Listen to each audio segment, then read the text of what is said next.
I'm Roland Miercher with Propinquity Advisors. I'm here today with James Hughes, the Group CIO of HSBC Insurance, the FundForum Asia 2012. James just gave a very interesting presentation on his views and thinking about what's going on in the world of investing and some, I think, some very forward-thinking perspectives on asset allocation and adjustments that may be made going forward. So just want to talk with you a little bit about that today. Sure. What is the gist of the presentation that you made? What are you trying to drive home? I guess the presentation was designed to give an update to the audience on insurance. What are insurance companies thinking about? How are we tackling investments? I think the biggest issue right now is, it was quite timely, is we've been through some changing circumstances in the last 4 or 5 years. Probably the biggest of those everyone knows is the global financial crisis. And I think what it's done is really make a lot of institutional investors rethink not just parts of their asset allocation or not just parts of the way that they invest, but actually a whole encompassing rethink of, did we actually have the wrong model or the wrong strategy to begin with? And that partly addresses strategic asset allocation, it partly addresses how you allocate to one or multiple managers, and it partly addresses how you allocate across asset classes and the risk budgets that you're willing to take. And you made an example there of talking about what the industry may look like in 2020, Yes. And sort of set the groundwork. Forward view. Well, that's terrific. I think we need more. I think we need more of that in the industry for sure. Can you give us a sense of where we are today and hopefully what changes need to take place in order to get to that perspective that you have for 2020? Yeah, sure. Well, I guess to put into context, insurers used to manage the majority of their own assets internally. It used to be managed in relatively straightforward, simple, balance managed accounts.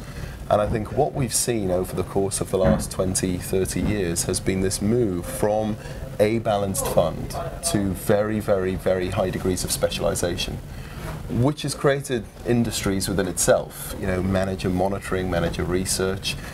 And part of the challenge, or part of the issue that I see, is we've gone away from some of the bigger fundamental questions, which has been surrounding the asset mix, surrounding the goals-based investment that you would have had 20 or 30 years ago with people managing the asset mix, all the way through to, as I said today, very, very high degrees of specialization. And with high degrees of specialization, everybody needs yardsticks, and yardsticks have become default as indices.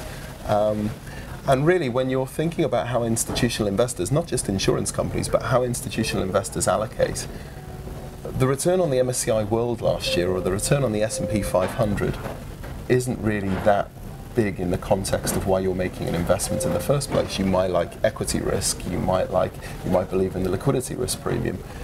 Those are more of the fundamental discussions that I think need to go on, and that's more around the way, with the forecast that I was making for 2020, in terms of the way the industry will go. And I think it's back to a more modern version of that balanced investing, where you may have more specialist manager allocations, but you're bringing back that whole context of how you asset allocate and what's really important to you as an investor. What I thought was particularly salient was the idea that instead of having the MSCI as a yardstick or some other index as a yardstick, to have a particular goal in mind, right? When people invest, certainly an insurance company has a particular liability they're trying to match, but arguably private clients, endowment, whoever else it may be, we're all driven towards a specific goal. Is that a general message? I think that's right.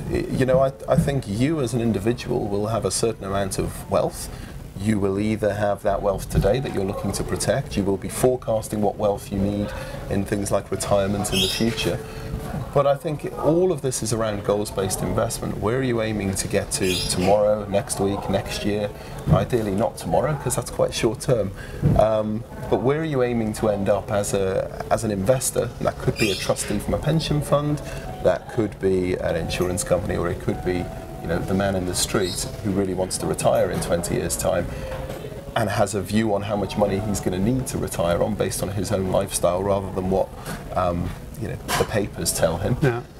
And how do you achieve that? How do you get from where you are today to whatever your goal is? And a lot of that will be around then the risk that you're willing to take, the risks that pertain to certain assets investments, and certain asset classes, certain investments just won't be palatable to you.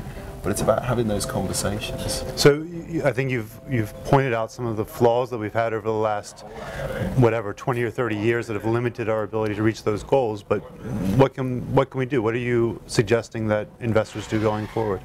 Well, I think it's how they think about the broad concept of investments. It's how they think that they, and this is where advisors, I think, will play an important but a slightly different role to what they've done in the past. And it's more about the individual, the actual. I think that the days of one size fits all have pretty much gone. And I think some investors have really cottoned on to that, and some advisors have cottoned on to that, and they're doing more bespoke, more tailoring solutions. And they're focusing on where they can add most impact, which is on the asset mix, the strategy.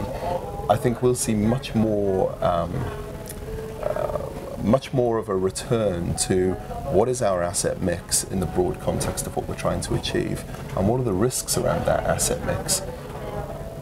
And incumbent or inherent in being able to do that is being more transparent with your investment advisors or your investment managers. And I think the degree that we've probably lost over the last 20 or 30 years, some things have gone well, some things haven't gone well, but I think the one part that's been missing has been that transparency on what are your liabilities or what are your future liabilities, and how much risk do you want to take to get there, knowing either the individual or the company or the business or the pension fund or the insurance company inside out. And I think that's where we've got to really try and work to address that challenge. There is a gap where there's been a wedge driven between, if you like, the asset owner and the asset manager, sometimes for right reasons, but I think the end result has been a little bit mixed. And it sounds like a lot of that can come out of more in-depth, direct conversations than we've had in the past, where things have been broken out. But if we can bring that conversation together and bring the pieces together, we can get a better result. I think that's going to be pretty important. All right, thanks, James. Thank you. I'm Roland Muritor with James Hughes of HSBC, the Asian Fund Forum. Thank you. Thank you.